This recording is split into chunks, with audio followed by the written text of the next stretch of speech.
Hello everybody, welcome back to Middleport Junction. I'm Anthony and it's now June 2025 and this is another update of how things are progressing on the layout at Middleport Junction. So you might remember from the last video that I was experimenting with weathering of the N-scale track, and this is the results that we have. So I started off by using a brown mat for rust for the rails, and followed on then by using some grey, and finally in the centre of the tracks I've used like a black mix, just to try and replicate the oil that would fall between the tracks on some of the railway lines, particularly during the 80s and 90s. They would be quite heavy with oil. Maybe not so much nowadays as the ballast is replaced. The tracks seem to be cleaner, but certainly, 20 years ago, you would see rails quite heavily blackened by these oil spills and oil drips from the diesel locomotives. So by using the airbrush, I've managed to get this effect, which I'm quite pleased about. I've sprayed all of the concrete and wooden sleepers. If you remember, they were different colours, and now it's not so noticeable. They all seem to have blended in quite nicely. So I'm quite happy with the result of the airbrush, and I'm quite happy how things have turned out with the track. So I have been buying a few things for the layout, and one of the things that I saw in my local model shop, which is Hobby Goblin in Burslem, Stoke-on-Trent, were these back scenes for N-scale, for N-gauge, and these are made by Peco, and it's called the Old Industrial Town Centre, which I thought would go quite nicely with my layout, with it being an industrial pottery scene. And this is made by Peco, and it's an SK45, and it just costs £2. And you can also buy the extension, which is SK46, which is this one here, and they do line up. So you've got a continuous industrial scene in the background. So I will be applying this to the backboard that I currently have, and hopefully that will give some depth to the layout at Middleport Junction. Now I did have a birthday, and with the money, people are always wondering what to get you. So if you're into model railways, there's no end of different things that people can get for you, and so I was kindly gifted these. These are from Graham Farish, and these are low relief buildings. So I've got a Balti Towers there to go in my my commercial area, and also I've got Nick's barber shop. So these are quite nice. They're resin buildings, so we'll just flip them over and you can see in the good quality, good detailing, and these will be very very useful for on the layout at Middleport Junction.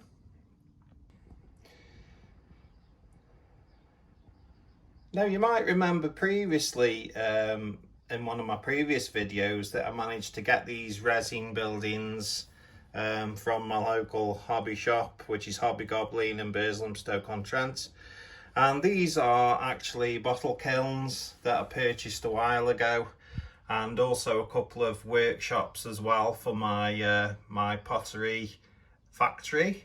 And these are made by a guy there called Model Art Miniatures, and they are available from the Hobby Goblin. They come in various scales. You can get them in O gauge, you can get them in 00, and you can get them in N scale as well, just like I've done. And this is one of the barges that he's made as well, and they're for sale at Hobby Goblin.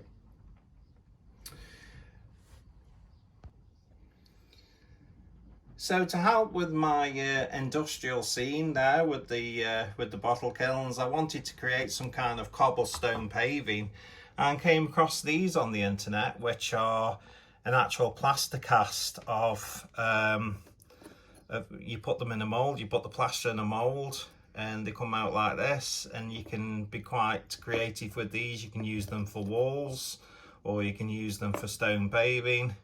And I've been playing about with these and making a few of them for, hopefully for my buildings and to go up again. So I've got nice stone paths. And so basically I won't show you how they're done at the moment. There are videos on YouTube of how to do this, but I'll just show you quickly the things that I've bought in order for me to make the paths. So this is one of the molds that I bought from eBay, and what it is, it's a silicone mold, and you do a mix of specialized plaster and you pour it into here and scrape it off, and within an hour you do get the finished piece, you get the finished article. I'll just show you the plaster now. This is the plaster I've been using. It's called Mold Master Herculite 2, and it's ideal for this kind of thing. The plaster is extremely fine, and it's easy to mix. It's easy to manipulate into the mold, and I'm really pleased with the results. I'll just show you some of the results now. So you've already seen some of the block paving, and the detail is quite good, really. It's quite pleased with that. I'll just need to prime it and stick it in the right place, and then I'll probably end up weathering it as well. And also they do a mould for low relief, well, houses really. You can have them as low relief, or you can have them as 3D.